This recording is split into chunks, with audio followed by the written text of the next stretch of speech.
One of these Wednesday prayer meetings, I asked for prayer for my family, myself, my extended family. I think the term I used was, I feel like the lion is roaring and circling our encampment, our hedge of protection. You know, he's trying to find a way in. Still is. It dawned on me last night. I started just in our family. I located a few things where I realized, oh, this is what was coming. I just felt something was coming for us. You know? And there's quite been kicked in the teeth a lot here recently. But my praise report is this, is that I read this, I live this guides me. I have Christ in my heart, no matter the attacks that come, no matter what happens with us, no matter what happens with my family, I lean on the Father, because he has always, always been there for me. Even more so now, because now I work for him instead of just asking him to work for me. Lord. I want to tell you a little story. I don't know why I'm going to tell you this story.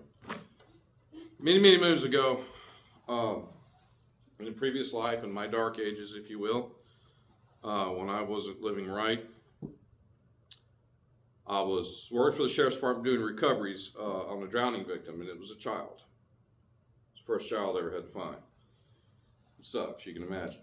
There's a gentleman with me that he had recently found a victim, a drowning victim.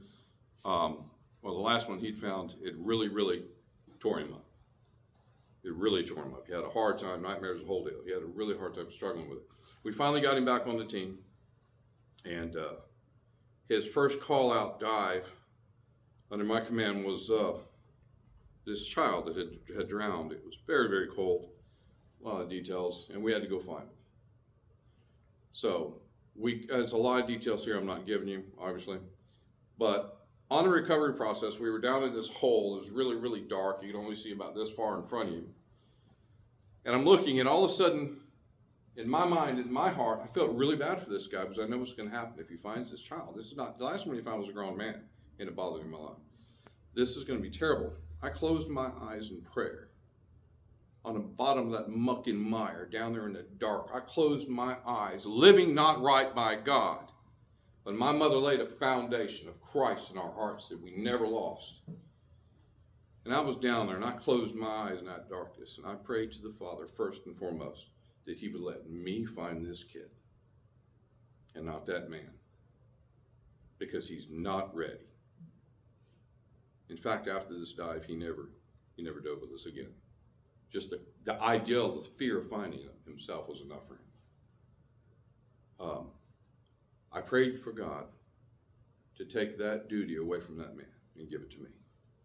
Please, Father, let me find this child. I had never found a child before. Please, Father, let me find this child. And I started open my eyes and I thought, let me pray again. Please, Father, be with me when I find this child. Help me get through this. Help me. It's funny because I didn't but recently think about this, is I actually did for years I didn't really think. I had to remind myself that I did pray for myself. But I prayed for this man, and I prayed that Father helps me find him, or lets me find him, and I pray that he helps me deal with it. I felt that peace, that calmness. Now imagine where we're at. The family's standing on the bank, everybody's there, all the official to-do. We're in this ugly, ugly body of water, down there in the mire.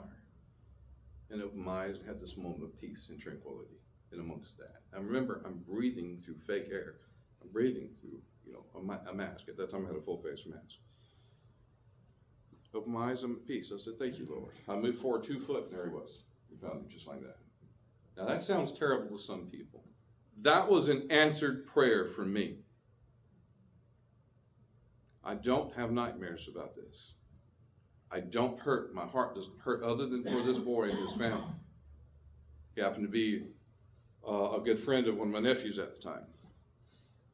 But it changed a lot of things in the way our unit did things. Anyway, that's kind of irrelevant.